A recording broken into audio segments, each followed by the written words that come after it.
In a prior video, we had discussed the reasons why direct democracy is fundamentally flawed and needs to be overhauled. Admittedly, it was a highly abstract topic, hence why we had also discussed a simple idea of how democracy could be reformed to look more like the jury system as opposed to mob rule. Today, I'd like to propose another way of reforming democracy, one that is more complex but very intuitively simple, one that closely models the way we ourselves make decisions, seek advice, and live our lives every single day.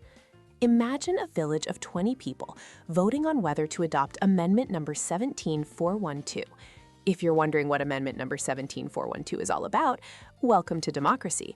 Too often, we find ourselves having to vote on issues that we barely know about and are certainly not experts in.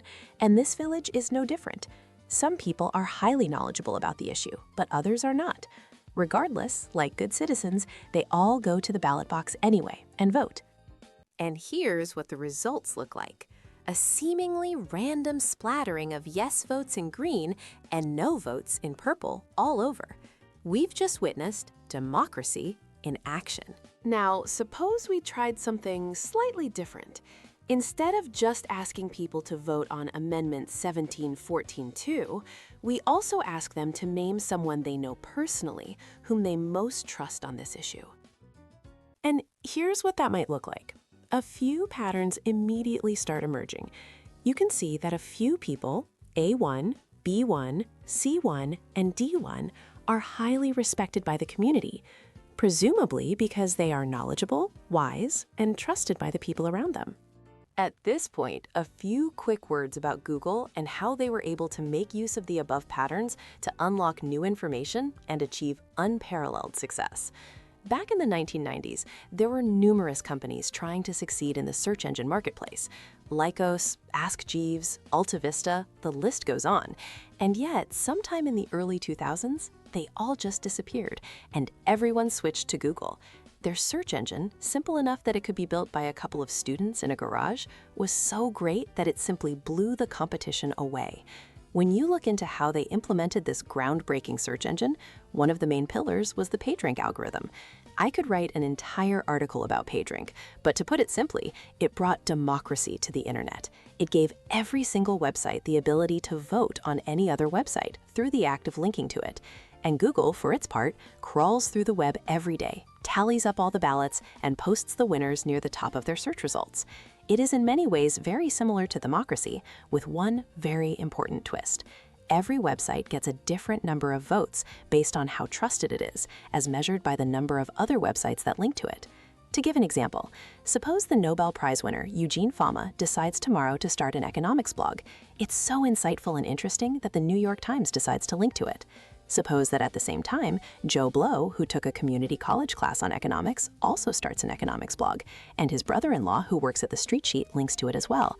We now have two blogs on the same topic, carrying the same keywords, and each having a link from a newspaper.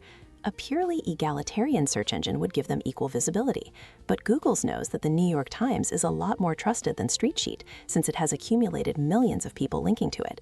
Hence, it gives the New York Times thousands of ballots more than Street Sheet, and this in turn gives Eugene Fama's blog a huge, well-deserved boost over Joe Blow's. It's a very simple concept, and yet, looking at the quality of search results returned by Google as opposed to its now extinct competitors, it makes all the difference in the world.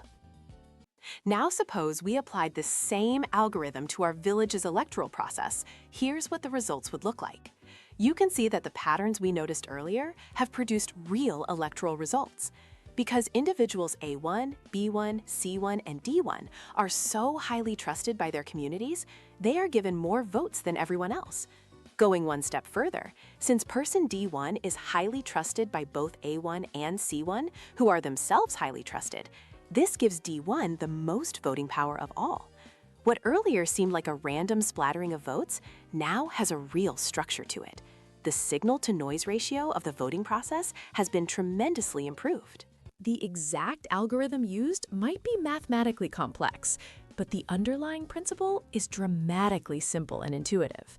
When you find yourself having to make a tough decision, what do? Do you go on Facebook, create a poll, and ask all your 700 friends to vote on it?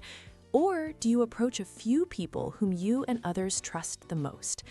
If they themselves are not sure about the answer, You might go one step further and ask them to refer you to others who are even more knowledgeable on the topic.